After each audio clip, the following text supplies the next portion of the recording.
बिस्मिल्लाहिर्रहमानिर्रहीम। आज हम बात करेंगे लेरेंजाइटिस के बारे में। लेरेंजाइटिस, जब भी लेरिंक्स की इन्फ्लेमेशन हो जाती है तो उसको लेरेंजाइटिस कहा जाता है। लेरिंक्स जो है इसको वॉइस बॉक्स भी कहा जाता है या होम ऑफ वोकल कॉर्ड भी कहा जाता है। जो वोकल कॉर्ड्स हैं वो लेरिंक्स में पाए जाते हैं, इसलिए इसको होम ऑफ वोकल कॉर्ड या वॉइस बॉक्स कहा जाता है। यानी जहाँ से हमारी आवाज़ निकलती है वोकल कॉर्ड से निकलती है वो लेरिंक्स में पाए जाते हैं। और जब भी इन्फ्लेमेशन होती है लेरिंक्स की तो हमारी वॉइस जो है वो दब जाती है, क्योंकि हमारे वोकल कॉर्ड जहाँ से हमारी आवाज़ निकलती है उसकी इन्फ्लेमेशन हो जाती है। एक आसान सी मिसाल से आपको समझाना होगा कि जी हम नॉर्मल रूटीन में जब हम किसी पेशेंट को देखते हैं तो लेरिंजाइटिस हम किसको कहते हैं।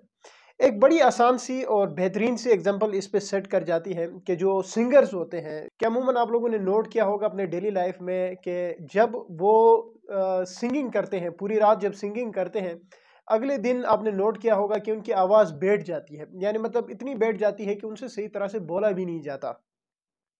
और ये बात भी नोट की होगी कि ये जो सिंगर्स होते हैं जब सिंगिंग कर रहे होते हैं तो वो शुगर जो चीनी है उसका ज़्यादा इस्तेमाल करते हैं, नमक का ज़्यादा इस्तेमाल करते हैं और बार बार गरारे कर रहे होते हैं ताकि लेरिंजाइटिस ना हो। और जो लोग ये काम नहीं करते हैं तो अगली सुबह जब हम इस तरह के सिंगर्स को हम देखते हैं तो उनकी आवाज़ एकदम से बैठ जाती है, पतली सी आवाज़ निकलती है। उनके वो जब बोलते हैं तो उनको तकलीफ होती है, थ्रोट में उनको पेन होता है। तो ये जो कंडीशन होती है जिसमें उनकी आवाज़ बैठ जाती है, जिसमें वो चीनी का इस्तेमाल करते हैं, नमक का इस्तेमाल करते हैं, गरारे करते हैं, ये सारी जो कंडीशन है इसको हम लेरिंजाइटिस कहते हैं। ये हमने अपनी डेली लाइफ में बहुत बार देखा हुआ होता है कि जब हम मतलब किसी फंक्शन को अटेंड करते हैं, शादी ब्याह के फंक्शन को अटेंड करते हैं, तो जो सिंगर्स होते हैं वो चीनी वगैरह बहुत ज़्यादा इस्तेमाल करते हैं या इवन इसके इस्तेमाल के बावजूद भी उनकी आवाज़ बैठ जाती है, बिल्कुल पतली सी आवाज़ निकलती है। तो वो जो कंडीशन होती है, वो जो मसला होता है उसको हम लेरिंजाइटिस कहते हैं। क्यों? क्योंकि ये सिंगर में क्यों कॉमन है, क्योंकि ये अपने वोकल कॉर्ड को जो है वो ज़रूरत से ज़्यादा इस्तेमाल करते हैं, ओवर यूज़ करते हैं, जिसकी वजह से ये कंडीशन डेवलप होती है।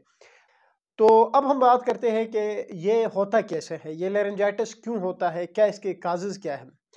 तो पहली काज, जैसे मैंने एग्जांपल से आपको समझाया था सिंगर्स की, कि वोकल ओवर यूज़ की वजह से होता है। तो जो लोग वॉइस बॉक्स को यानी लैरिंक्स को या वोकल कॉर्ड को ओवर यूज़ करते हैं उन लोगों में बहुत ज़्यादा कॉमनली डेवलप होता है। जैसे कि सिंगर्स हो गए, जैसे कि जो मदरसे में पढ़ाने वाले कारीज हो गए, क्योंकि वो बहुत ज़्यादा चिल्ला के जो है वो आवाज़ निकालते हैं तो उस वजह से ओवर यूज़ होता है वोकल कॉर्ड का, जिससे लेरिंजाइटिस होता है। इन काजेज़ को आप नॉन इन्फेक्शियस काजेज़ भी कह सकते हो। अच्छा, एलर्जी भी एक काज है, ये नॉन इन्फेक्शियस काजेज़ है।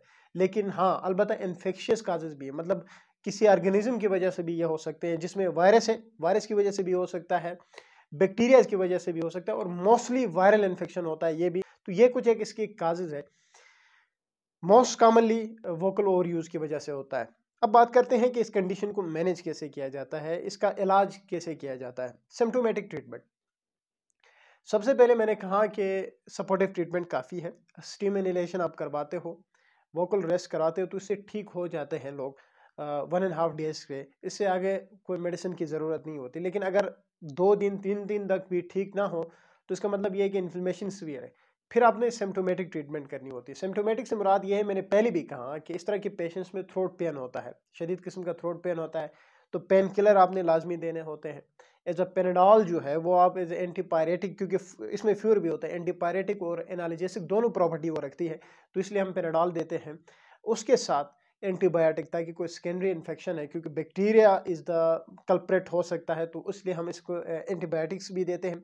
और कौन सी एंटीबायोटिक्स देते हैं, तो वही मैक्रोलाइड्स दे सकते हैं, एजिथ्रोमाइसिन, क्लेरिथ्रोमाइसिन वगैरह, एमोक्सिसिलिन भी दे सकते हैं। उसके अलावा स्पेलोस्पोरिन के ग्रुप के मेडिकेशंस भी दे सकते हैं। तो एंटीबायोटिक्स हो गए, पेन किलर हो गए, ये काफ़ी है। इवन स्टेरॉइड भी आप दे सकते हो लो डोज में, जिससे पेशेंट्स ठीक हो जाते हैं। ये मैनेजमेंट है। लेरिंजाइटिस जब भी हो तो यही आपने तरीका करना होता है। हाँ, प्रेजेंटेशन, यानी इस तरह के पेशेंट्स आपके पास किन अलामत के साथ आते हैं। सबसे पहली जो अलामत है वो यही है कि उनकी आवाज़ बैठ जाती है, बिल्कुल पतली सी आवाज़ आती है, सही तरह से आपको मतलब ये है कि प्रॉपर सुनाई भी नहीं देती है। आप मतलब भारी भरकम आवाज़ रखने वाले जो बंदे होते हैं उनकी भी आवाज़ बिल्कुल पतली पतली हो जाती है।